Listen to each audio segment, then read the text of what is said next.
Hey y'all, happy Friday. So we ended yesterday discussing the truth that these scornful and mockers need Jesus.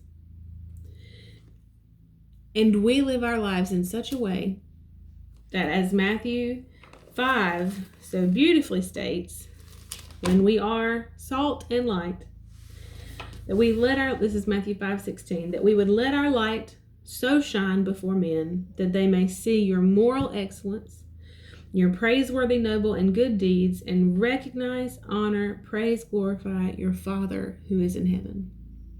Now, see, those good deeds do not come when we are sitting down, when we have made ourselves comfortable, when we have joined in the crowd of the scornful and the mockers. And reasons that we don't sit down, that we don't become familiar with,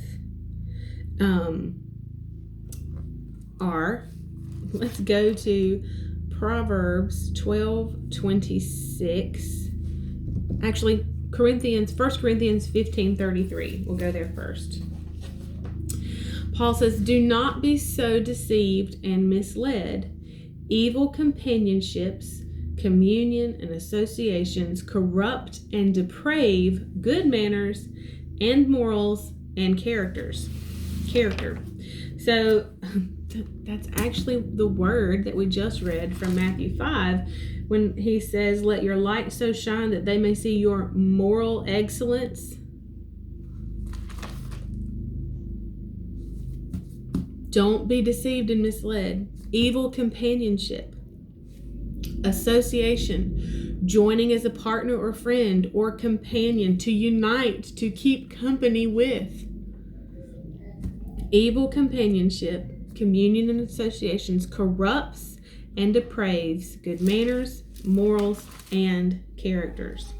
So we can't, under the veil, Satan is deceptive. So under the deception of whatever lie he's feeding us, we become comfortable and we join in associations.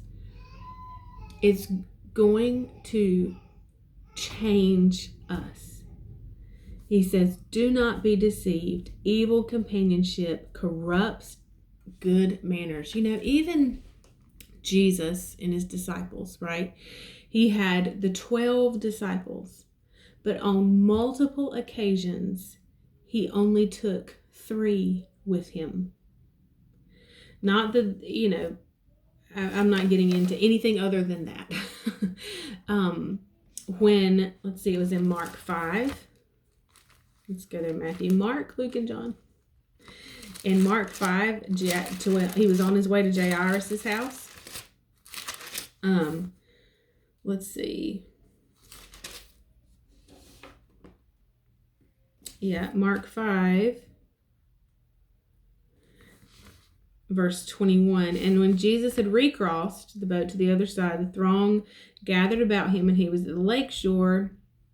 And one of the rulers of the synagogue, Jairus by name, seeing him, prostrated himself at his feet, and he begged, saying, 'My little daughter is at the point of death. Come and lay your hands on her that she may be healed.' And of course, Jesus went. He is stopped because the woman with the issue of blood has her suddenly, 12 years, but when it happened, it happened. She is healed, and the issue of blood is gone. The blood is dried up. And then the servant comes and tells Jairus, your daughter's dead. Don't trouble the master anymore. Jesus says, do not fear, only keep believing. Do not be seized with alarm, keep believing. Verse 37, and he permitted no one to accompany him except Peter and James and John. So there was a throng of people. He had his 12 disciples, but those were the only 3 that he allowed to go. When he was transfigured, Mount Transfiguration, that's what it's called in the heading in the Bible, same 3, Peter, James, and John. So when you have your companions and your associates and your partners and your friends, the ones that you unite with, it matters who they are and what they believe and how they respond and act about what they believe. We'll pick up here tomorrow. Well, Monday. I'll see you then. Bye, y'all.